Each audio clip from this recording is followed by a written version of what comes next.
నమస్కారం అండి. నా పేరు రాజేష్ తడకల, ప్రొడ్యూసర్ అండ్ డైరెక్టర్ని. ఇంతకుముందు 7 చిత్రాలు నిర్మించాను.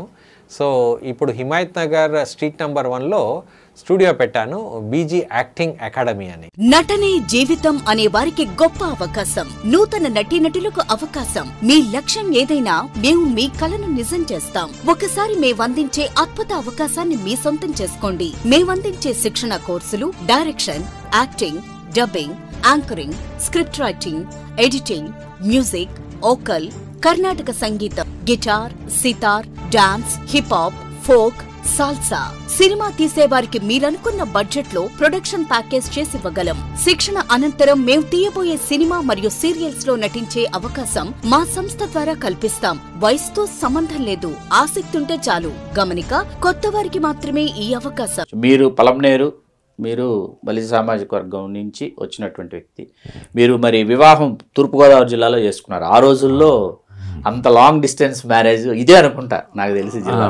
లేదు, అట్లేం లేదు. ఇప్పుడు మా అత్తగారి సిస్టరు తిరుపతి దగ్గర రామచంద్ర నాయుడు అని, బోయలగడ్డ మీకు ఐడియా, రాజ్యలక్ష్మి తెలుసా మీకు?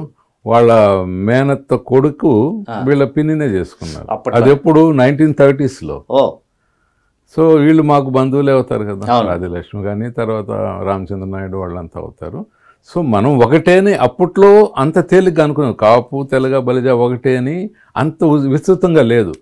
అయినా అది అయింది. నేను 75లో లా ఫైనల్ ఇయర్ అయినప్పుడు మా మిస్సెస్ వాళ్ళ ఫాదర్ అక్కడ అసిస్టెంట్ డైరెక్టర్ సెరికల్చర్ చేసేవారు.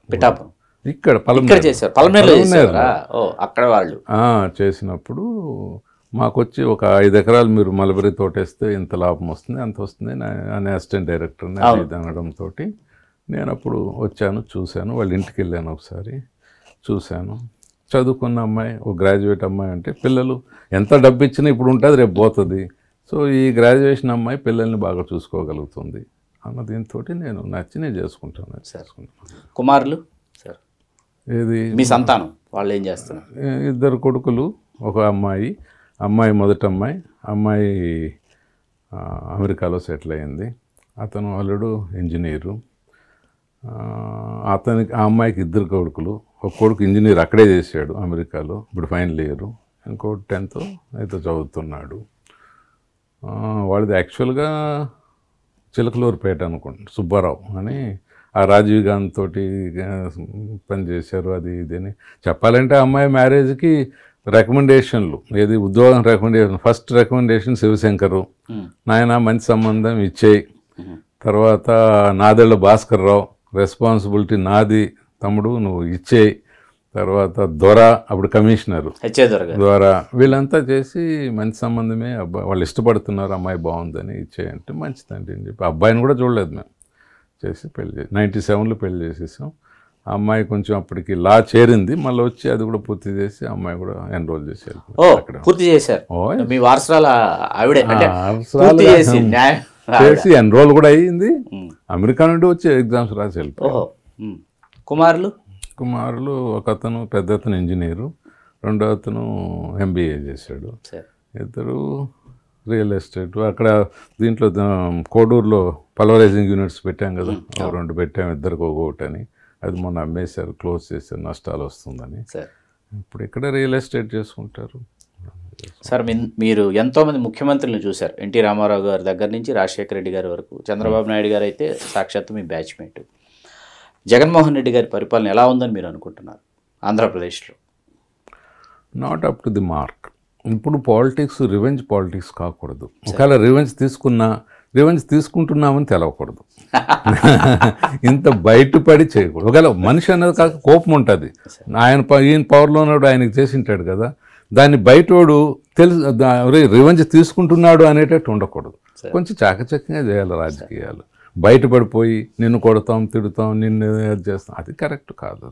ఈరోజు నువ్వు తిరుగుతావు, రేపు నిన్ను వాళ్ళు తిరుగుతారు. రాజకీయాల్లో ఎవరైనా ఫ్యామిలీ వాళ్ళ గురించి మాట్లాడేది విన్నామా మనం? వ్యక్తిగతంగా అసలు ఆయన 3 పెళ్ళిళ్ళు అంటాడు, ఈయన ఏదో పెళ్ళంతో ఏదో సంబంధం ఉందంటాడు. ఇవన్నీ తప్పుడు మాట్లాడు, అట్లా రాకూడదు. రాజకీయాన్ని చాలా దిగజార్చి చేశాడని చెప్పాలి ఈ మధ్యకాలంలో. అట్లా ఉండకూడదు, డిగ్నిఫైడ్గా ఉండాలి. పవన్ కళ్యాణ్ గారి పాత్ర ఏ మేరకు ఆంధ్రప్రదేశ్ రాష్ట్ర రాజకీయాల్లో రాబోయే ఎన్నికల్లో ఉండబోతుందని మీరు అనుకుంటున్నారు? సమ్ ఇంపాక్ట్ అయితే ఉంటుందని అనుకుంటున్నాను నేను. గతం కంటే ఎన్నికల కంటే. ఎందుకంటే అతనికి నా దృష్టిలో ఒక పార్టీ పెట్టాలంటే 10 మందితో కూడి పార్టీ పెట్టిందే నిలిచాయి, కానీ ఒక్కడగా పెట్టిన రామారావు లాంటి వాళ్ళు 1-6 తప్పిస్తే నిలిచినవి ఎక్కడా లేదు. ఒక 10 మంది కలాలి, 10 మందితో కలిసి మాట్లాడి 10 మందిగా వెళ్ళాలి. 1 మ్యాన్ షో ఎప్పుడూ ఉండదు. అది తప్పు చేస్తున్నారేమో నాకు అనిపిస్తుంది. ఇప్పుడు 13 జిల్లాలు ఉన్నాయి, కనీసం 13 జిల్లాల నుండి 13 లీడర్లని ఫస్ట్ ఎన్నుకోవాలి కదా. Faces of the party. ప్రతిదానికి ఏదో ఇప్పటంలో జరిగింది అని చెప్పి నువ్వు వెళ్ళడం కాదు, నువ్వు చేసే పని నీ మనిషి చేయాలి అక్కడ. అది ఇంకో పవన్ కళ్యాణ్ ఉండాలి అక్కడ. చిత్తూరులో ఒక పవన్ కళ్యాణ్ ఉండాలి, కడపలో ఒక పవన్ కళ్యాణ్ ఉండాలి. అది తయారు చేసుకోలేదు, ఆ వ్యవస్థ తయారు కాలేదు. నువ్వు 2 చేతులు చాలా బలమైనవి, 2 కొడతావు, 3 కొడతావు, 10 మంది 100 మందిని అయితే కొట్టలేవు కదా. నువ్వు 100 మందిని తయారు చేసుకోవాలి. 100 మందిని కొట్టడానికి ఇది మగధీర సినిమా కాదు కదా సార్, రాజకీయం, ఆంధ్రప్రదేశ్ రాష్ట్ర రాజకీయం. అక్కడ ఏదన్నా కరెక్ట్ కాదేమో నా పర్సనల్ ఫీలింగ్. సార్ 14.5 సంవత్సరాలు ముఖ్యమంత్రిగా పనిచేసినటువంటి సుదీర్ఘమైన అనుభవం ఉన్నటువంటి చంద్రబాబు నాయుడు గారు మొన్న పవన్ కళ్యాణ్ గారు నోవాటెల్ హోటల్ అంటే ఈయన ఆ హోటల్కి వెళ్ళిపోయారు చంద్రబాబు నాయుడు గారు. వీళ్ళు పొత్తు పెట్టుకుంటే ఆ ఫలితాలు ఎలా ఉండొచ్చు, పొత్తు పెట్టుకోకపోతే ఎలా ఉండబోతున్నాయి? పొత్తులు ఫలితాలు దానికన్నా ఆలోచించాల్సిన ముఖ్యంగా మనం ఏంటంటే, సార్ ఇప్పుడున్న గవర్నమెంట్ మీద అయిష్టత ఉందనుకో, వాడికి నో అదర్ ఆప్షన్ కింద దీనికి వచ్చేస్తాడు. నెగిటివ్ ఓటింగ్ అది ఎంత ఉపయోగపడుతుంది. ఇప్పుడు వీళ్ళ తీరును చూసుకుంటారు. చదువుకున్నాడు ఏమిస్తాడు, ఏంటి ఇలా ప్రవర్తిస్తున్నాడు, నా ఓటు ఏను అని అనుకుంటాడు. లబ్ధి కుదరలేదు లేదంటాడు. వీడు తెలుగుదేశం అని చెప్పి ఏమో అని అన్నాడు, వాడు వేయడు. కాబట్టి పాలిటిక్స్లో మారిపోతాయి ఎప్పటికప్పుడు. పొత్తు పెట్టుకుంటేనే మంచిది. ఎందుకంటే ఆయన బలాఢ్యుడు. ఇప్పుడు 151 సీట్లు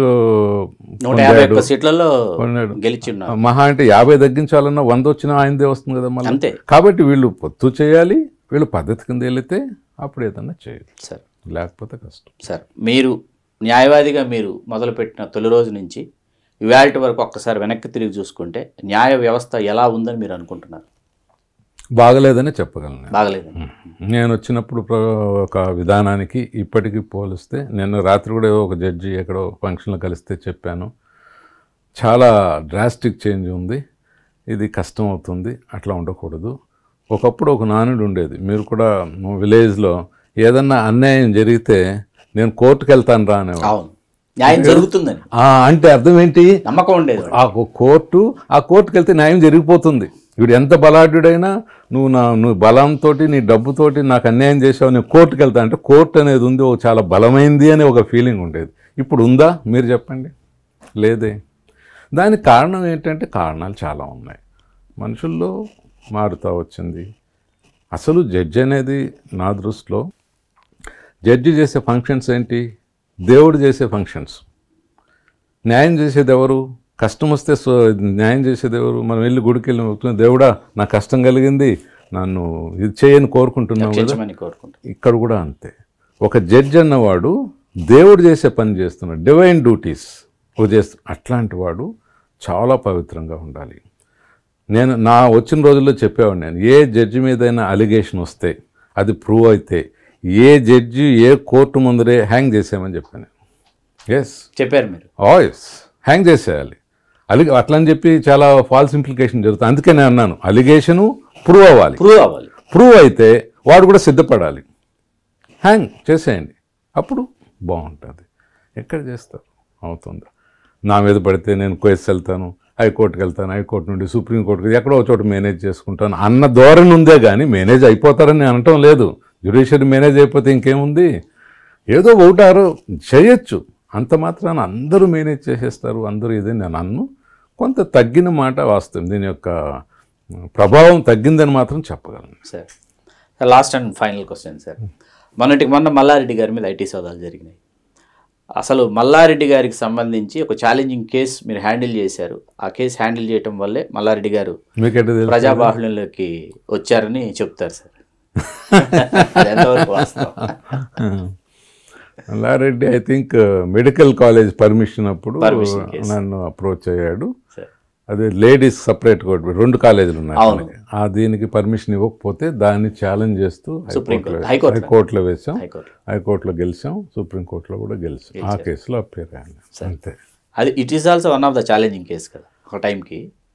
నేను అట్లాంటివి చాలా చేశాను, ఇది ఛాలెంజింగ్ ఎలా అవుతుంది? చిన్న కేసే నా దృష్టిలో. మీ దృష్టిలో చిన్న కేసు.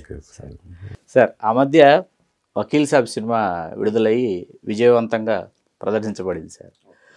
పవన్ కళ్యాణ్ గారి పాత్ర తీరుతెన్నులు కావచ్చు, ఆయన కోర్టులో ఆయన వాదించినటువంటి తీరుతెన్నులు కావచ్చు, అట్లాగే ఆయన అపోనెంట్ అడ్వకేట్గా ప్రకాష్ రాజ్ గారు చేశారు.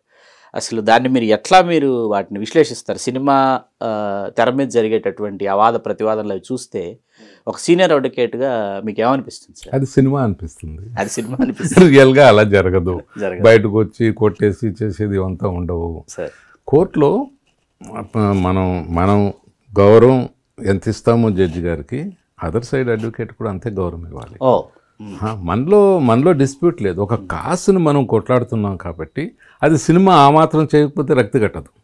ఏదో కోపంగా మాట్లాడడం, అది అనడం, ఇది అనడం అట్లా ఉండదు. కోర్టులో ఇది ఇష్యూ, ఇది నా ఆన్సరు, ఇది నా ఇది అని ఇద్దరు చెప్పుకోవాలి.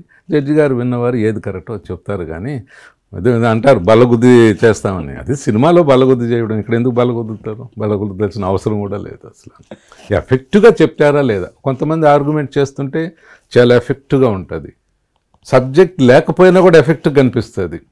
అదే కొంతమంది పాపం మంచి కరెక్ట్గా చెప్తారు, అది చెప్పే విధానం ఉండదు. అది అడ్వకేసీ.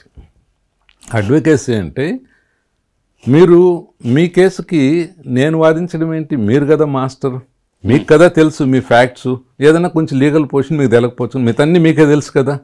దీన్ని కోర్టులో ప్రొజెక్ట్ చేయడానికి మీరు చేసుకోలేరనే కదా నన్ను పెట్టారు. కారణం ఏంటి? ఆ కోర్టును గురించి నాకు తెలుసు, ఆ జడ్జి యొక్క మైండ్ గురించి నాకు తెలుసు, ఏ పాయింట్ చెప్తే ఈ జడ్జి కన్విన్స్ అవుతాడో నాకు తెలుసు. అదే అడ్వకేసీ. మీ దగ్గర తీసుకొని మీ కేసు చేయడమే కానీ మీ దగ్గర లేని దాన్ని నేను చెప్పేది ఏమీ లేదు. ఓన్లీ వన్ థింగ్, లీగల్గా ఏదన్నా ఉంటే వాళ్ళకి చెప్తాం. కాబట్టి ఎవరికి వాళ్ళు they are masters of their cases. ఆ పరిస్థితుల్లో మనం కోర్ట్ క్రాఫ్ట్ ఉండాలి, అడ్వకేసీ ఉండాలి, అప్పుడు success. Subscribe RTV Telugu. RTV Telugu.